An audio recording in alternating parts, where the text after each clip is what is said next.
আসসালামু আলাইকুম। জান্নাত কুকিং স্টুডিও থেকে সবাইকে শুভেচ্ছা জানিয়ে শুরু করছি আমার আজকের রেসিপি। আমার আজকের রেসিপি আলু ভাজি। আলু ভাজি এটা আর এমন কি, এটাও বুঝি শিখতে হবে? না, এটা কিন্তু যারা একদম নতুন রাঁধুনি বা ব্যাচেলর তাদের জন্য। সাথে রয়েছে কিছু প্রয়োজনীয় টিপস। তো প্রথমে আমি কিছু আলু নিয়ে নিয়েছি এবং আলুগুলোকে অবশ্যই পরিষ্কার করে ধুয়ে নিতে হবে।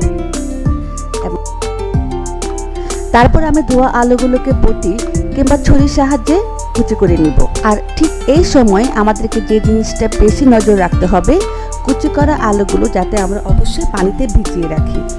পানিতে ভিজিয়ে না রাখলে আলুগুলো কালচে হয়ে যাবে, আর পানিতে ভিজিয়ে রাখলে যেটা হবে আলু ভাজিটা কিন্তু একদম ঝরঝরে হয়ে যাবে। আর এটাই হচ্ছে আলু ভাজিটাকে ঝরঝরে করার একটা খুবই গুরুত্বপূর্ণ টিপস। তো এখন আলুগুলোকে কিন্তু ভিজিয়ে রাখলেই হবে না, আলুগুলোকে খুব ভালো করে ধুয়ে নিব 2 থেকে 3 বার, যতক্ষণ পর্যন্ত না এই কালচে কালারটা বের হচ্ছে। আমি 2 থেকে 3 বার ধুয়ে নিয়েছি এবং আমার তৃতীয়বারে এই টলটলে পরিষ্কার পানিটি বের হয়েছে। আলুগুলো পরিষ্কার হয়ে ধোয়ার পরে আমি একটা ছাঁকনিতে উঠিয়ে নেব অবশিষ্ট পানিটা বের হওয়ার জন্য। আমার লাগবে তেল, 2টি পেঁয়াজ কুচি, কাঁচামরিচ, পরিমাণ মতো লবণ আর 1 চা চামচ হলুদের গুঁড়ো। এবার আমি চলে যাচ্ছি আমার মূল কাজে। চুলায় একটা প্যান বসিয়ে তাতে দিয়ে দিলাম 2.5 টেবিল চামচ তেল। আমি দিয়েছি 5 ফোড়ন, কারণ এই 5 ফোড়নের যে ফ্লেভারটা সেটা আমার খুব ভালো লাগে। কেউ যদি না চান তাহলে স্কিপ করতে পারেন। তারপর দিয়ে দিলাম পেঁয়াজ কুচিগুলো। পেঁয়াজগুলো কিন্তু বেরেস্তার মতো করব না, অল্প একটু নরম হয়ে যাওয়ার পরে আমি দিয়ে দেব হলুদের গুঁড়া আর লবণ।